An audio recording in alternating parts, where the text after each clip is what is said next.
I guess we have to make a choice. Giselle in a bikini. This is how to learn about history. You see, this is the hottest supermodel in the world. What is this? This is Che. And this, too, is Che. And so is this. He's a fashion icon among his revolutionary peers, and he is everywhere. In fact, all of this is Che. Ernesto Che Guevara. There is the famous T-shirt. It is so famous, in fact, that you can buy T-shirts that have images of the T-shirt on it. Che's image, it sells beer, it sells lighters, it sells belt buckles, it sells baby onesies. Why are you risking your life to fight for us? And nowhere is Che seemingly loved more than in Hollywood, USA. You'll see. When Fidel's running things, everybody will read and have food on the table. But is that who Che really was?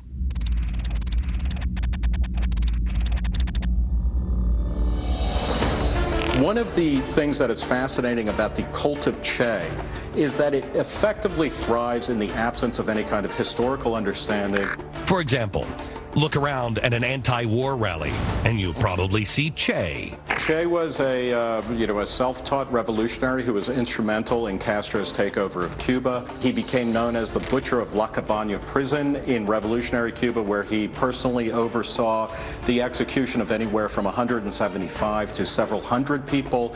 He's implicated in thousands of deaths that come after that. 14,000 men and boys were executed in Cuba during the 1960s. He said that his dream was to become a killing machine.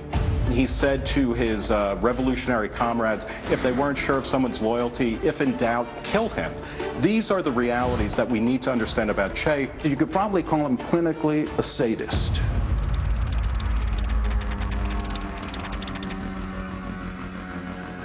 When you read his diaries, he goes into particular detail about when he himself shoots people in the head. But it goes beyond war. Go to a rock concert, and you're sure to see Che. This is a man who tried to ban free expression, particularly musical expression such as rock music and jazz music, because he thought it was imperialist. He was the Caribbean equivalent of the Taliban. He enforced a single moralistic viewpoint, and if you didn't agree with him, you would be killed. One of my favorite is Carlos Santana. At the 2005 Oscars, naturally, the Motorcycle Diaries won an Oscar, and Carlos Santana went there to play the theme song for it. Well, he was wearing a Che Guevara t-shirt. Carlos Santana was showing off the emblem of a regime that made it a criminal offense to listen to Carlos Santana music. But surely Che was a progressive and uniting force on race, right? He says, the Negro is lazy and indolent and spends all of his money on frivolities and booze, whereas the European is intelligent and forward-looking. This is from his own diaries, yet we've got Jesse Jackson down there.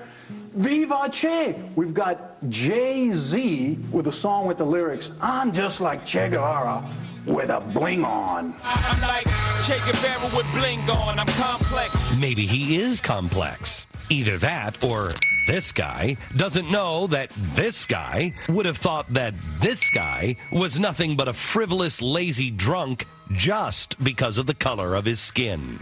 So what's wrong with wearing the t-shirt of a warmongering, bloodthirsty racist?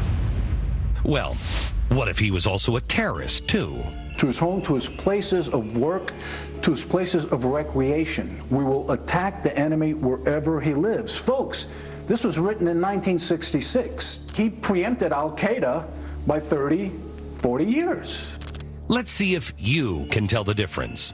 Which quote is from Che, and which one is from Osama bin Laden? Who said that if he had nuclear weapons, he would use them against the very heart of America, including New York City? And who said the U.S. is a great enemy of mankind? Against those hyenas, there is no option but extermination. Yeah, it was kind of unfair. It was a trick question. Both of those quotes are from Che.